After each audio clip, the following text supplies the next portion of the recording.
Olá, tudo bem com vocês? Eis-nos aqui em mais um vídeo para edificar a nossa fé. Hoje nós vamos falar sobre a mesa que edifica e vamos entender ao final como a Santa Ceia fortalece a Igreja de Cristo e como também a Santa Ceia serve para restaurar nossa vida cristã e também nossa fé. Não é verdade? A noite de Santa Ceia não é apenas mais um culto. Ali não está uma mesa apenas com o pão e com o vinho. Ali nós temos na nossa frente uma mesa espiritual. É a mesa da aliança. É a mesa que fala exatamente do sacrifício do nosso Senhor e Salvador Jesus Cristo. Essa é a realidade.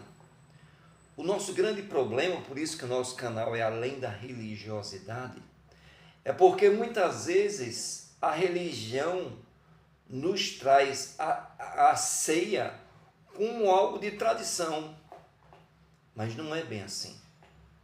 A ceia é um ato espiritual que edifica a igreja, não é?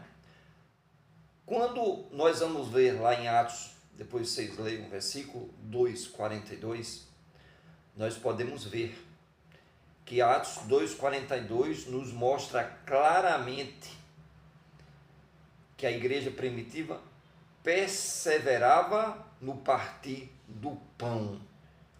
A igreja primitiva, diferente da igreja de hoje, que apenas infla, apenas incha, a igreja primitiva crescia na fé, porque valorizava a mesa. E nós podemos ver que os valores da maioria das igrejas hoje não é esse valor espiritual. Muitas vezes alguém dentro da igreja, ela é mais bem vista por valor financeiro, por status, não é verdade? Hoje muitos não estão dentro da igreja para assumir o verdadeiro papel de servos. Pelo contrário, muitos buscam títulos, seja título de diácono, de pastor, seja o que for. E a maioria das vezes, quando acha que não foi reconhecido, eles vão embora da igreja. Sabe por quê? Porque eles nunca tiveram como foco o Senhor Jesus. Eles tiveram como foco, sim, os desejos de reconhecimento pessoal. Então, o primeiro ponto que eu quero trazer para todos é: a ceia nos traz de volta o centro de quê? Da cruz, não é? Em 1 Coríntios 11, 24 e 25, a ceia nos obriga a lembrar do corpo ferido, do sangue derramado. Isso acontece hoje no tempo de Coríntios era assim, mas isso acontece hoje em meio ao mundo distraído. Mas distraído por quê, Everaldo? Distraído por teorias como, por exemplo, a teoria da prosperidade. É aquela teoria do ter, quando na realidade o que conta é o ser. A ceia deve nos reposicionar dentro da igreja. Em Isaías 53:5 diz: pelas suas feridas fomos sarados. A igreja só é edificada quando ela reconhece que é Cristo que está no centro, e não as pessoas, e não os cargos. É Cristo. A igreja tem que ser cristocêntrica. Quando a igreja esquece, exatamente, quando ela esquece, não é, o valor da cruz, ela perde o quê? A essência. E aí nós vemos em igrejas inchadas, mas não avivadas. A ceia gera um exame de santificação em todos nós, não é verdade? Lá em 1 Coríntios 11, 28, diz bem claramente: examine-se o homem a si mesmo, A ceia não é uma janta qualquer. A ceia não é um momento de se embriagar. A ceia é um momento de se confrontar. Eu vou me examinar como é que eu estou diante de Cristo Jesus. Como é que eu estou diante dos irmãos? Eu tenho liberado perdão? É um momento de se confrontar, não é verdade? A ceia, na realidade, ela, antes de nós entrarmos, de nós participarmos da ceia, o Espírito Santo faz uma pergunta a todos nós: como é que está o seu coração? Existe pecado? É claro que existe, nós somos pecadores, mas esse pecado está sendo tratado? Existe algo que está desalinhado ao processo de santificação? E nós temos que ter cuidado, porque nós podemos enganar até a nós mesmos, mas não a Deus. Lá em Salmos 1, 39, melhor dizendo, lá em Salmos 139, 23 e 24 diz: sonda-me, Senhor. Podem ler o Salmo em casa, mas sonda-me, Senhor. A ceia, antes de recebermos a ceia, o Espírito Santo sonda os nossos corações. Quem participa da mesa sem exame perde o propósito da mesa e está sujeito a verdadeiramente receber sobre si um preço que é muito alto, né? Outro ponto: a ceia fortalece a comunhão na igreja. Em 1 Coríntios 10, 17 diz: sendo um só pão, somos um só corpo. A ceia quebra o individualismo e nos lembra: somos um corpo, precisamos um do outro e não caminhamos sozinhos.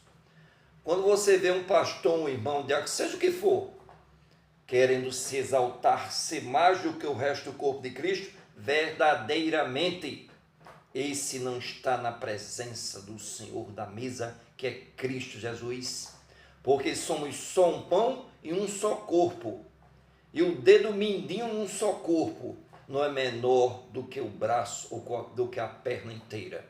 Então isso nós temos que levar em conta dentro da igreja que cada vez mais tem pessoas que querem ser estrelas, não é verdade?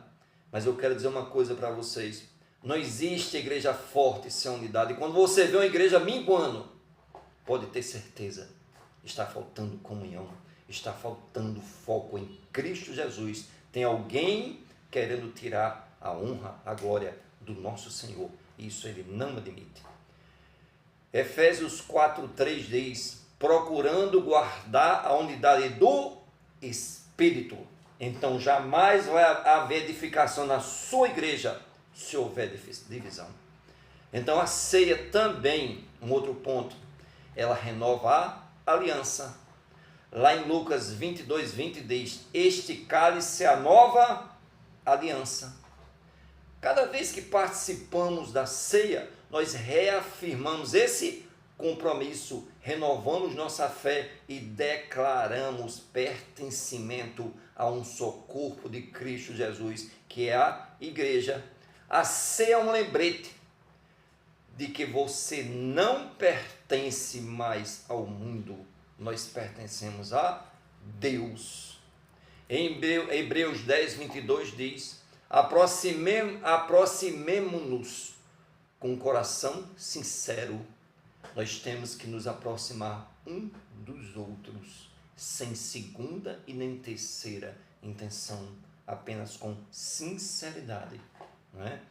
E já encerrando, um quinto ponto: a ceia não aponta para o passado.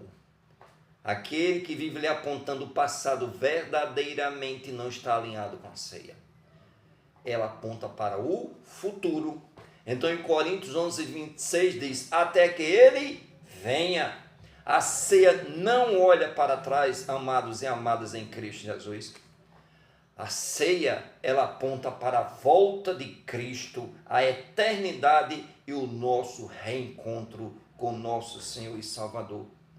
A igreja que vive a ceia, vive com esperança em unidade.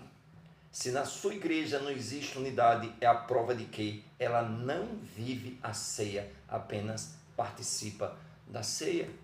Não é verdade? Já encerrando, Apocalipse 19:9 diz: bem-aventurados os convidados para a ceia do Cordeiro. Então é verdadeiramente isso. Quando você participa da ceia, não é sobre o pão e o vinho apenas, é sobre o seu coração. Então, quando você for participar da ceia, faça uma reflexão e pergunte a si mesmo: eu estou em comunhão com Deus? Existe algo que eu preciso entregar? Por exemplo, um perdão? Existe alguém que verdadeiramente não está me permitindo entrar em comunhão no momento da ceia? E você tem que liberar o perdão, amados e amadas em Cristo Jesus, porque sem o perdão a ceia perde totalmente o sentido. O corpo de Cristo foi entregue por nós, o sangue dele foi derramado por nós. A mesa da ceia não é para os perfeitos, mas a mesa da ceia verdadeiramente é para aqueles que precisam de Cristo Jesus. E quem precisa de Cristo Jesus procura ser como Paulo, que dizia: já não sou eu quem vivo, é Cristo quem vive em mim. Então, se nós precisamos de Cristo Jesus, nós temos que ser imitadores dele. Então, muito obrigado por assistir esse vídeo. Que Deus abençoe a todos vocês. Se inscrevam no canal para que cada vez mais nós possamos edificar vidas através desses vídeos. Então, muito obrigado, um forte abraço e que Deus abençoe vocês.